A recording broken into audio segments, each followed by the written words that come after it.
उपासक उपास्य देव की एक एक गुण वृत्ति अपने हृदय में चिंतन के द्वारा प्रकाशित कर लेता है। जैसे उपास्य देव का स्वभाव वैसा ही उपासक का, जैसे उपास्य देव ज्ञान गुण गंभीर समुद्र के समान, ऐसे ही उपासक हो जाता है। क्योंकि उपास्य देव के चिंतन से ही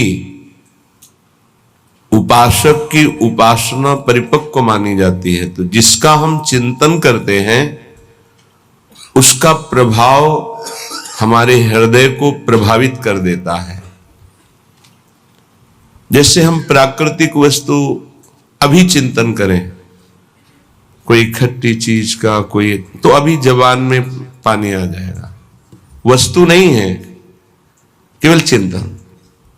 किसी द्वेषी पुरुष का जिसने आपका अपमान किया हो, निंदा किया हो, उसका चिंतन करें, अभी गुस्सा आने लगेगा। अभी काम भाव का चिंतन करें, अभी काम भाव आ जाएगा।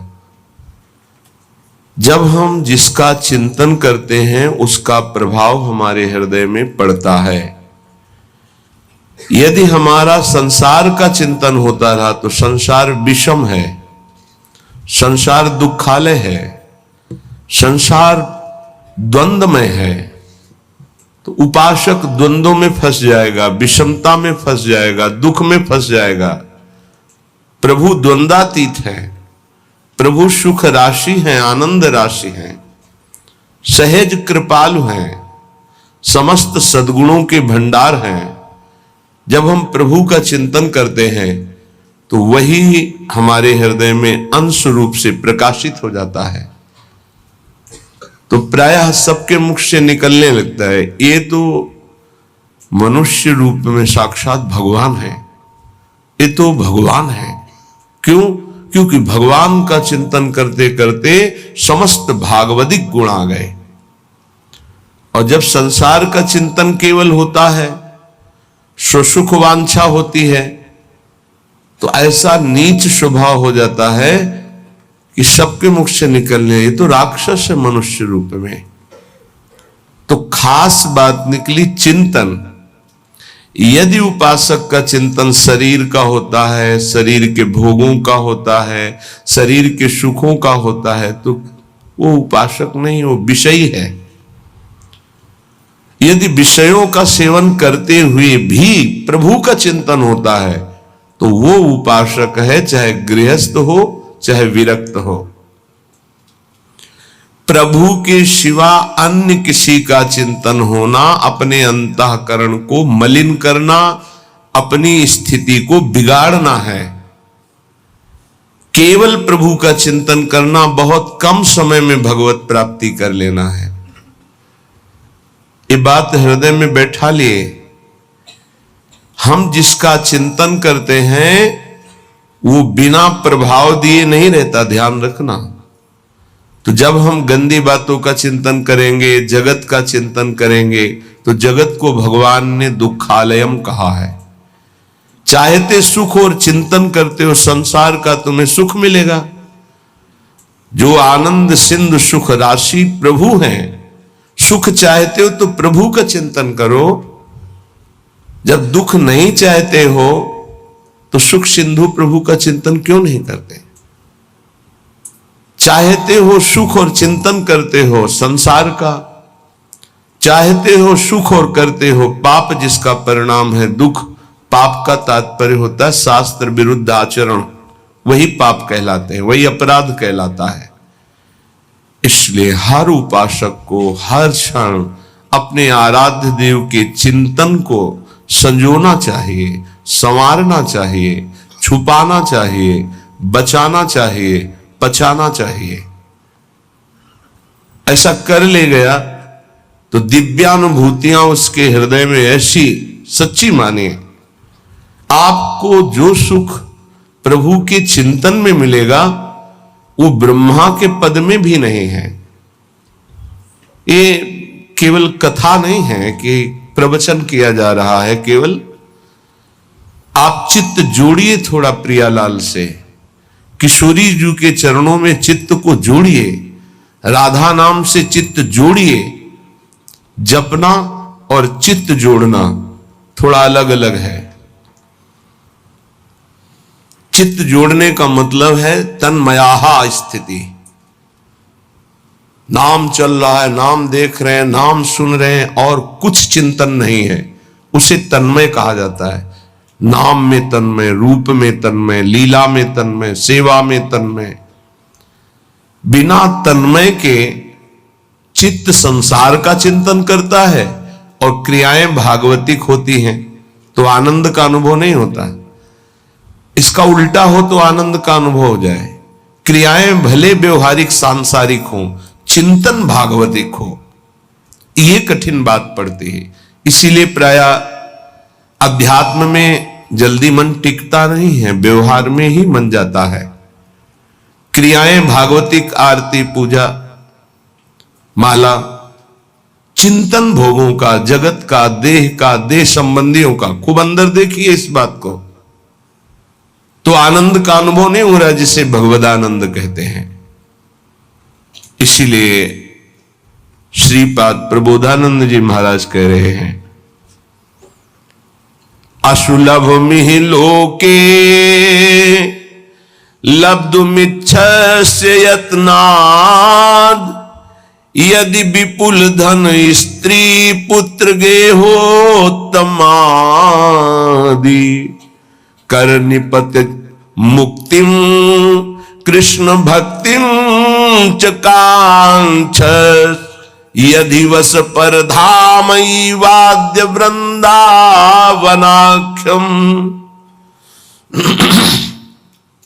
तुम्हें बहुत संपत्ति की चाह है, मेरे प्रभु का भजन करो।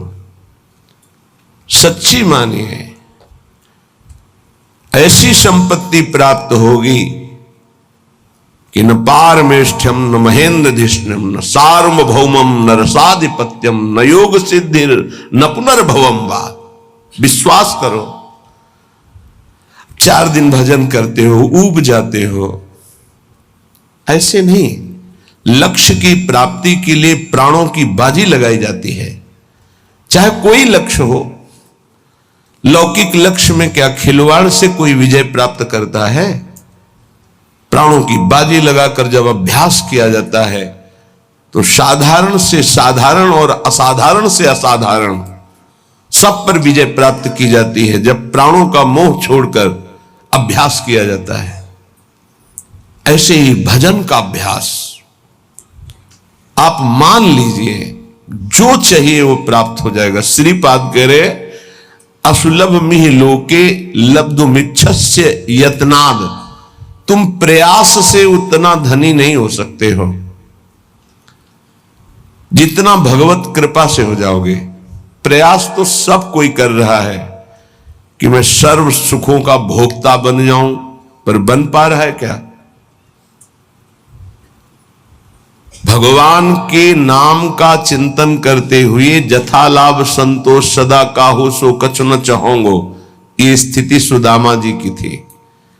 कई कई दिन घर में भोग नहीं लगता था, तुलसी दल और चरणामृत से बच्चों का पोषण होता था। एक दिन द्वारिकाधीश की कृपा कटाक्ष हुई, द्वारिकापुरी की तरह वैभव सुदामापुरी में। भगवान के लिए कुछ मेहनत करनी पड़ती है। एक संकल्प से अनंत ब्रह्मांडों का सृजन हो गया, लेकिन बलिहारी सुदामा जी की एक दाना भी नहीं पाया वहां का। वो भिक्षा से ही जीवन यापन करते रहे। पत्नी से कहा, तुम्हें सुख सुविधा चाहिए थी, मेरे मित्र ने दे दी। मैं सिर्फ श्री कृष्ण से प्यार करता हूं, श्री कृष्ण के वैभव से नहीं। ये क्या चाहिए? असुलभ मिहि लोके, जो तुम्हें इस लोक में सुलभ नहीं हो सकता वो तुम्हें प्राप्त हो जाएगा। ये आंतरिक बात है। जब आपकी स्थिति ऊंची उठेगी भजन से तो दिव्यताएं आपके सामने आएंगी। जैसे आप बैठे हैं ऐसे दिव्य लोकों के वैभव, दिव्य लोकों के देवता, दिव्य लोकों की सिद्धियां उस उपासक के सामने उपस्थित होती है। मुझे भोगो, मुझे स्वीकार करो, क्या चाहिए तुम्हें, बोलिए। और जब वो नहीं बोलता है तब स्थिति आगे बढ़ती चली जाती है। आखिर में श्री भगवान को आना पड़ता है, क्या चाहिए। जब उनसे भी नहीं बोलता है तब वो अधीन हो जाते हैं और संग संग डोलते हैं। जहां मेरा भक्त चरण रखे वहां रखूं मैं हाथ, पीछे पीछे मैं फिरूं कभी न छाड़ू साथ। मान लो मेरी बात, अगर नाम जब चल रहा है तो असुलभ में लोके लब्धुमिच्छस्य यत्नाद, जो बड़े प्रयास से यहां प्राप्त नहीं हो सकता वो तुम्हें प्राप्त हो जाएगा। सबसे बड़ी बात, सूक्ष्मता से विचार कीजिए। आप धन क्यों चाहते हैं? तो उत्तर आएगा भोगों के लिए। सीधी बात है। धन से हम मकान बना सकते हैं, हम सुंदर सुंदर भोग एकत्रित कर सकते हैं, कपड़ा लत्ता भोजन भोग सामग्री सब ठीक है। इन भोगों में सुख है, ये अज्ञान से आपने मान रखा है। नहीं तो ऐसे हैं जितना आप धन चाहते हो, जो भोग चाहते हो, ये सब उनके पास है लेकिन असंतुष्ट हैं। आपकी पहुंच नहीं है इसलिए वो आपसे थोड़ी बताएंगे। अपने लोगों को पता है, जिन पदों की आप आकांक्षा करते हैं, जिन भोगों की आकांक्षा करते हैं, जिस वैभव की आकांक्षा करते हैं, वो वैभव है, वो पद है, वो भोग है, पर एकांत में रोते हुए नजर आए हैं। रोते हुए। मान लीजिए बिना श्री भगवान के भजन के तुम्हें कहीं विश्राम नहीं मिल सकता। अगर संपत्ति ही चाहिए तो 5 वर्ष के बालक ध्रुव ने, जब सुरुचि ने झिड़क दिया कि अगर महाराज की सिंहासन पर बैठे हुए गोद में बैठना है तो जा नारायण का भजन कर और ये शरीर छोड़ और मेरे गर्भ से पैदा हो, तब तो सिंहासन का अधिकारी होगा, सुनीति के गर्भ से नहीं। माता सुनीति ने उसी बात को पुष्ट किया, बेटा तू विमाता को कटुवचन बोलने वाली मत मान, वो मां है, ठीक कहती है। महाराज तो मुझे दासी भी स्वीकार करना अब नहीं चाहते, तू परम कृपालु भगवान नारायण का भजन कर, हरि का, और उन्हीं से अपनी चाह की पूर्ति कर।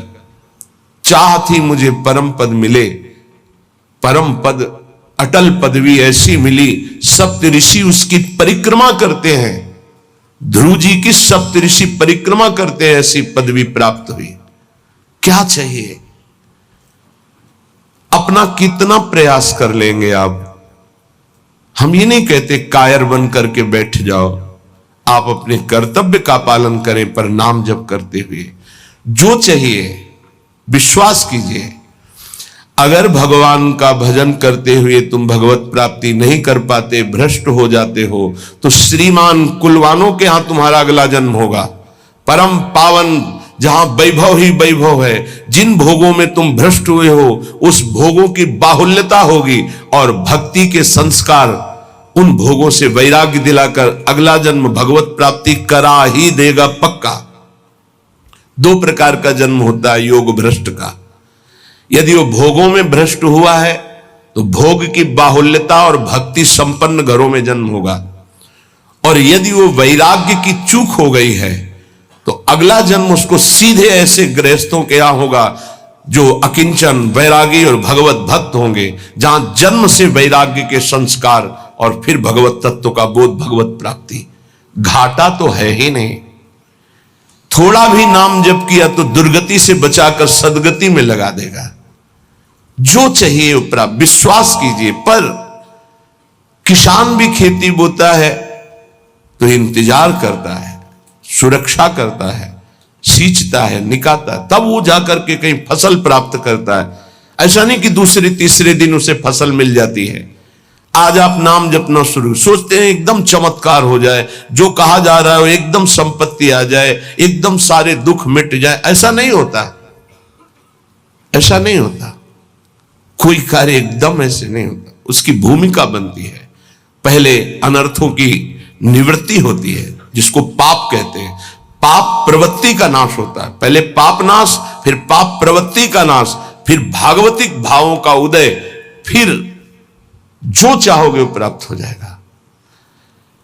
विपुल धन स्त्री पुत्र गे हो तमादि, उत्तम स्त्री उत्तम पुत्र उत्तम धन जो चाहिए मिल जाएगा। भगवान ने कहा है आर्त अर्थार्थी जिज्ञासु ज्ञानी 4 प्रकार के भगत होते हैं। एक संकट निवृत्ति के लिए, एक धन प्राप्ति के लिए।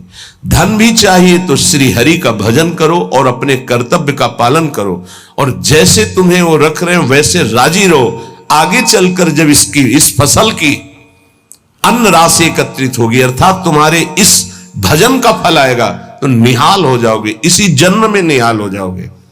मान लीजिए, प्रार्थना है, मान लीजिए। ये मनमानी आचरण बंद करके भगवान के आश्रित होकर नाम जप कीजिए। ये तुम्हारे गंदे आचरण, गंदा भोजन, गंदे विचार, ये तुम्हारा नाश कर देंगे। जो तुम्हें लगता है अरे कुछ नहीं है, जब विपत्ति और संकट और पापों का फल आता है तब समझ में आता है कि हमने क्या गलती की है। इसलिए कर निपतित मुक्तिम कृष्ण भक्तिम, बहुत सुंदर बात है। यदि तुम्हें विपुल धन चाहिए, सुंदर स्त्री चाहिए, पुत्र चाहिए, वैभव चाहिए, उत्तम घर चाहिए, सच्ची मानिए, बार बार सच्ची इसलिए कह रहे कि आप विश्वास कर लीजिए, विश्वास कर लीजिए। बिना किसी प्रयास के अनायास ही अनंत ब्रह्मांडों का सृजन भगवान ने किया है। ये तुम्हारे लिए कुछ बड़ी बात नहीं है। तो क्यों नहीं कर देते भगवान? इसलिए नहीं कर देते कि तुम अपने अहम को पुष्ट किए हो, तो अहंकारी को अपने कर्म का भोग भोगना होता है। यह सिद्धांत है। अहंकार विमूढ़ात्मा करता हमिति मन्यते, तो भोगता उसको बनना पड़ेगा। अवश्यमेव भोक्तव्यम कृतम कर्म शुभाशुभम। और अगर अहंकार भगवान के चरणों में समर्पित कर दो तो जीवन का वो प्रकाश, वो आनंद, वो वैभव कैसे तुम्हें बताएं? किस बात की कमी है? हमारा चिंतन प्रभु में नहीं जुड़ा, बस इसी बात की कमी है। अगर हमारा चिंतन जुड़ जाए तो श्रीपाद प्रबोधानंद जी कह रहे हैं असुलभ मिह लोके, जो इस लोक में तुम्हें लुब्ध मिच्छस्य यत्नाद, यत्न करने पर भी नहीं प्राप्त हो सकता, वो विपुल धन स्त्री पुत्र गे हो तमादि, उत्तम गे, उत्तम स्त्री, उत्तम पुत्र, उत्तम संपत्ति, ये तुम्हें प्राप्त हो जाएगी। बोले नहीं ये तो मुझे नहीं चाहिए। तो बोले कर निपतित मुक्तिम, तुम्हारे हाथ में मोक्ष पदवी, भजन करो। बोले ये भी नहीं चाहिए। तो बोले कृष्ण भक्तिम च, श्री कृष्ण की प्रेम लक्षणा भक्ति प्राप्त हो जाएगी। परम धाम वाद्य वृंदावनाख्यम, यदि वृंदावन धाम का आश्रय लेकर भजन शुरू कर दिया सब कुछ प्राप्त हो जाएगा। वृंदाटवी सहज वीत समस्त दोषा, दोषा करा नपि गुणा करताम नयंती, पोषाय में सकल धर्म बहिष्कृतस्य, शोषाय दुस्तर महागचयस्य भूयात्। चाहे जितना बड़ा पापी, नीच आचरण करने वाला दोषी पुरुष हो, वृंदाटवी सहज वीत समस्त दोषा, दोषा करा नपि गुणा करताम नयंती, जिसमें एक भी गुण नहीं है, केवल पापाचरण है, ऐसा पुरुष भी यदि धाम का आश्रय ले ले और नाम जब शुरू कर दे तो कह रहे हैं सर्व दोषों का नाश करके सर्व गुणवान बना देता है। महर्षि ब्रह्म ऋषियों के पदवी में पहुंच गए केवल नाम जप करके, भगवान का आश्रय लेकर के। पोषाय में सकल धर्म बहिष्कृतस्य, मेरे में एक भी धर्म नहीं, मैं सर्व धर्मों से बहिष्कृत हूं, पर मेरा महान पालन किया वृंदावन ने और मेरे दुस्तर पापों का नाश करके सर्व गुणवान बना दिया। श्रीपाद प्रबोधानंद जी कहते, देखो सिद्धांत को समझ लोगे तो बहुत सुखी हो जाओगे। एक भृंगी नाम का कीड़ा दूसरी जाति के कीड़े को लाकर मिट्टी के घरौंदे में पैक करता है, फिर उसे ऐसे डंक मारता है और भन डंक इसलिए मारता है, उसको आकर्षित करता है अपनी तरफ, वो भयवश उसका चिंतन करता है। चिंतन करते करते वो तदाकार हो जाता है और उस बिना शरीर छोड़े उसी शरीर से वो भृंगी जाति का कीड़ा बन जाता है। और जब हम प्रभु की शरण में होकर प्रभु का प्रेम से भजन करते हैं तो हम भगवत स्वरूप नहीं हो जाते। ब्रह्मविद ब्रह्मयु भवति, वो भृंगी कीड़ा बन गया बिना शरीर छोड़े, ऐसे इसी शरीर में आप भगवान के स्वरूप हो जाएंगे, क्योंकि भगवान के स्वरूप आप हैं। अपने को भूल करके शरीर भाव को प्राप्त होकर आपकी दुर्गति हो रही है।